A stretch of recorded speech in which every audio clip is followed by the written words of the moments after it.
Hi everyone, where are we, Ben? That's right, we're in Singapore and we've had qualifying today. We'll come to that in a minute because, believe it or not, third day in a row we're bringing this video to you and we're starting by talking about swearing. Yeah. We thought we'd got rid of it. We thought we were down to the racing today. Max Verstappen walked into his press conference having qualified second, something I'm sure actually he'd be delighted with, but then it all kind of went from there, didn't it, Ben?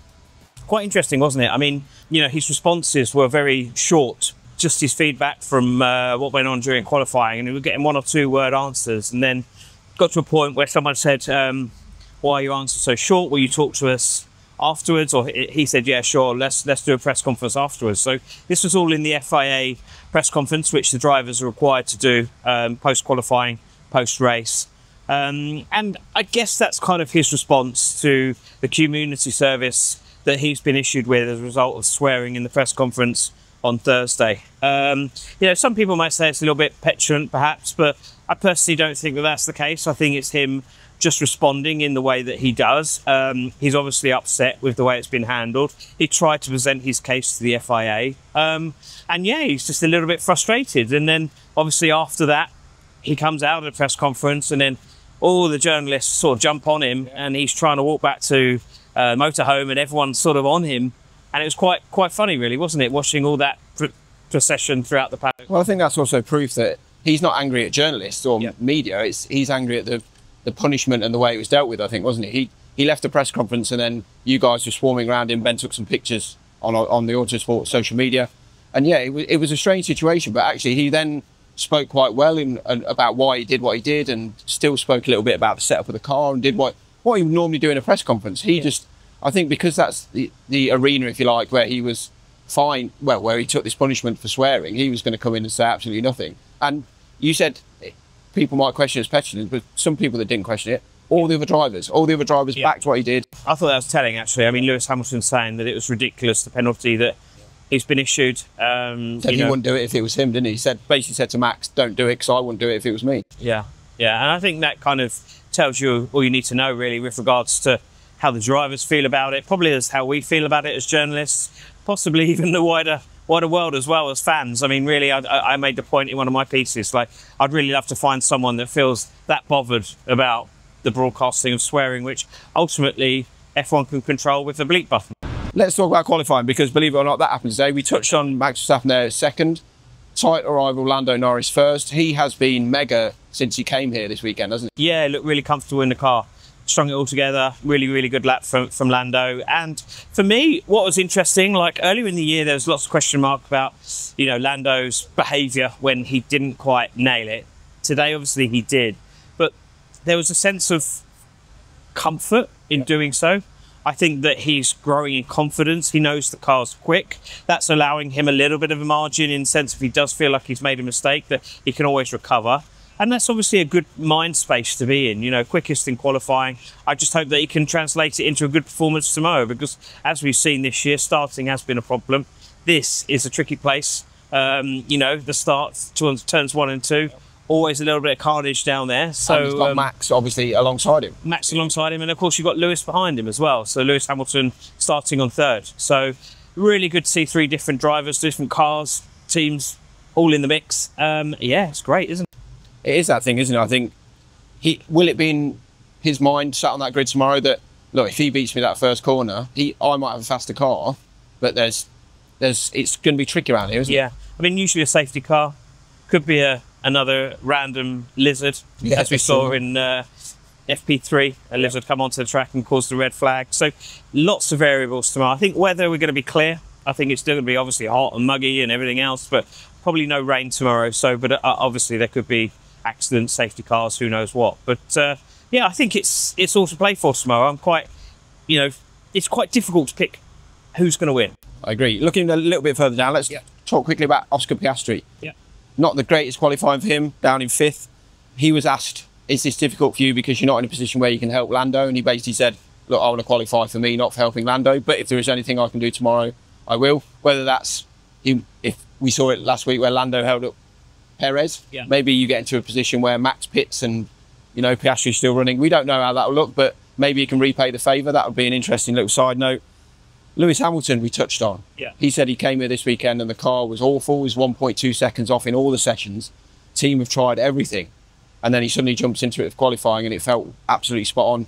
Again, he's questioned his own qualifying performance over this year, but he went out there, smashed it. He seemed in good spirits. He'll be up for a race tomorrow as well. Yeah, I mean, he has a sort of love-hate relationship with this track. I mean, you know, there's moments when he's been absolutely mustard and no one's been able to catch him, and other moments where they've struggled. You know, again, he cut a figure that was very relaxed, you know, pleased with the performance today.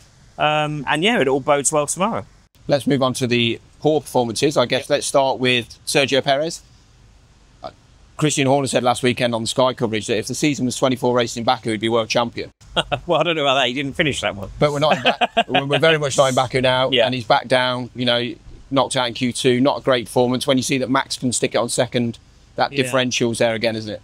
Yeah, it's twofold, isn't it? It kind of leaves Max on his own, and there's no teamwork. You know, he's not able to benefit from that. But in terms of Red Bull and their team orders and strategy, it's difficult now with two drivers so far apart. And I think just generally confidence-wise, Checo must be up and down the whole time. You know, one race it's all working, and then you come here and it's not. So they need to find something. If he finishes on the podium, great. But he has got quite a bit of work to do tomorrow. Also, Ferrari, 9th and 10th on the back of a few good races for them. Yeah. Sainz pointing in the wall. Yeah. Leclerc was fuming about the temperature in his tyres. Yeah. Basically said, if that had been working, I think I could have been P2. Again, you mentioned it, it's a tough race for them tomorrow to get something out of it. It's to get proper points out of this, unless we see a safety car, unless we see something a bit different. I think, yeah, Ferrari, they blow hot and cold, don't they? You know, they had a great race in Monza. Baku, they look very strong. Here, I was expecting them to be strong, but they're clearly not, you know, and I think that they've got so much to do tomorrow that a podium is looking unlikely. Now I said it, there probably will be one, but yeah, a disappointing qualifying session for both of those drivers, but not quite as bad as Daniel Ricciardo, which we need to come on to. Yeah, Danny Rick, he's been told this weekend, we spoke about it in the video we did the other night, that potentially this could be, you know, this is the race to prove that you need to be here next year, that you belong here next year. And he goes out in Q1. That's not what you wanted, especially when Yuki Tsunoda, his teammate, then goes through to Q3. Yeah. Not a great showing from him. No, it's not. And, you know, he's someone that can cope with the pressure, but I think that he was very dejected in the pen afterwards. You spoke to him, but, you know, his comments were very doom and gloom. I think that that's probably the realisation that he knows he needed to nail it today and hasn't managed to do so. Faces a big challenge tomorrow just to, you know, rubber stamp that attempt to keep this decision going for Red Bull, to make sure that they, you know, push it over in terms of let's not decide just yet, let's go for another race, another opportunity to show what he can do. He's not being able to deliver in that car. I mean, it's unfortunate for him, but it's just not quite come off.